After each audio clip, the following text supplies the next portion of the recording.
What's up, my good peoples? I am James Anderson. Have you ever considered the reality of being born again? It's an interesting concept when you start understanding a couple things that happen when you're born and then apply those to being born again. So one evening, Nicodemus, who was a teacher of the law, came to Jesus and said, "Hey man, we know that you're a teacher who came from God because there's no way you're doing what you're doing if God didn't send you." Jesus' response to that was, unless you were born again, you cannot see the kingdom of God. So Nicodemus thinks, unless you're born again, you mean like I got to enter back into my mother's womb? Jesus said, most assuredly I tell you the truth. He's like, listen up. Unless someone is born again of water and spirit, they cannot enter the kingdom of God, because flesh gives birth to flesh and spirit gives birth to spirit. Now this next part is interesting because he says you should not be surprised at what I'm telling you. He's like, you shouldn't marvel at this. I'm speaking of things that are of the world. If I start talking to you about things that are of the heavenly, how are you going to get it? This is interesting because this implies that he had the ability to understand what Jesus was talking about. It reminds me of when Jesus came out walking on the water one night. Disciples freak out. Jesus is like, hey, nobody panic, it's me. Peter's like, if that's you, call me out there. He says, come on. Peter hops out there, bam, walking on the water. This is legit, right? Then all of a sudden sees this big wave and he's like, oh my gosh, and it starts to sink. And Jesus throws out his hand, right, grabs him, and he says, why would you doubt? That's interesting because this implies that he had the ability to believe. So too many times I think we look at things like these and we're like, oh yeah, man, I can relate to that. I can relate to not having faith or, unbelief. And then we continue on with our unbelief.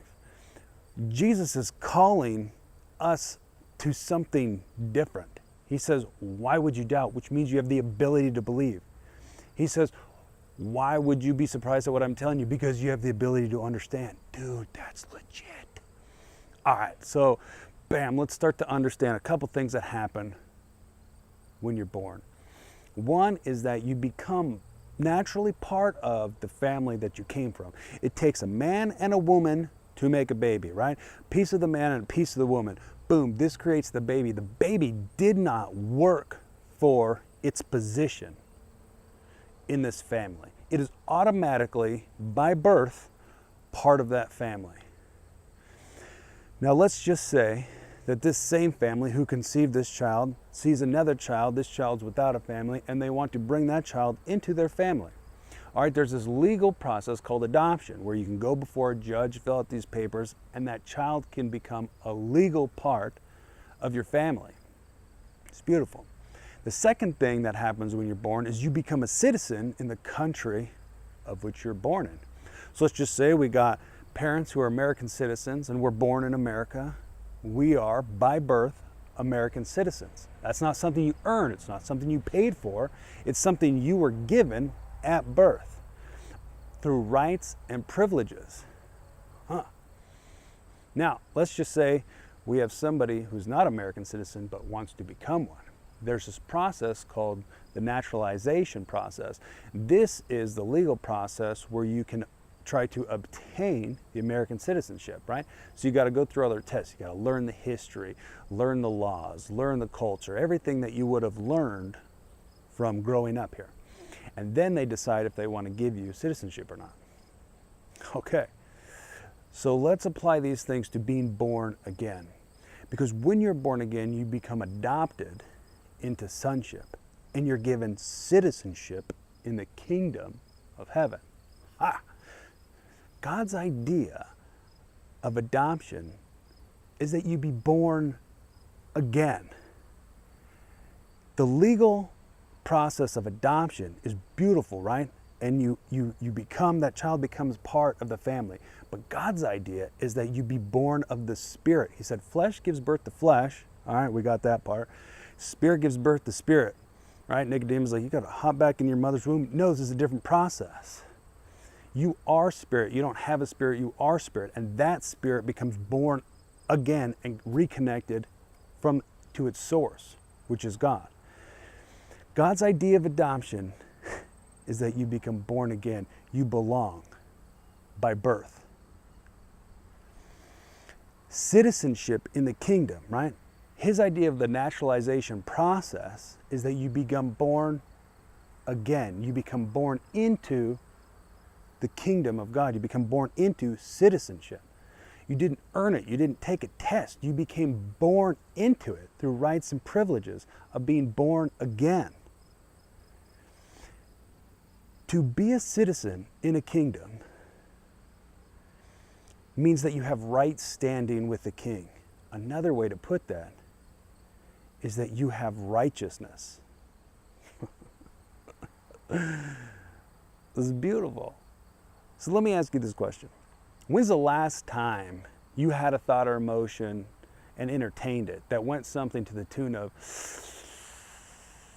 dude, I don't know if God's still with me. I kind of feel like God doesn't love me. If I don't do these things, then God doesn't love me.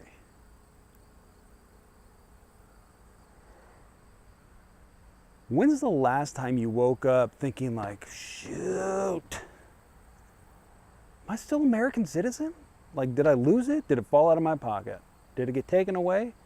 Oh my gosh. When's the last time you even thought about being a citizen? It seems absurd to question your citizenship because it's never been in question. It's never been threatened to be taken away because we have rights and privileges. So you obtain knowledge and you understand correctly. So what would cause us to have doubts about our position in God? Incorrect information. It's through being born again that you can see the kingdom, that you enter into the kingdom. This is a real thing. It's not something that is just, it's not taken away. Through faith, you believe and are born again. Through the correct information, you can live a life that's based upon the truth.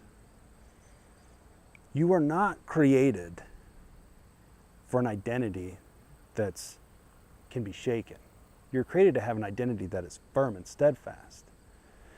But if your identity is shaken, it's based upon your works, it's based upon the circumstances and situations, it's based upon your emotions, then 100% you're as stable as your mind or your circumstances.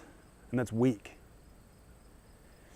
Because your identity is created to be strong, and that's in God, which means it's immovable. What if we started to hold the correct information? And what if we applied that information? What if Jesus' call to understand, your ability to understand, what if you grabbed hold of that and believed that you had the ability to live as somebody who was straight up from the kingdom of heaven and establish that baby on earth? What if we were people who knew God, knew who we are, and did great exploits? What if instead of conforming to the pattern of this world and being average, we started understanding who we are created to be, which is extraordinary. Change the way you think, change your life. Peace.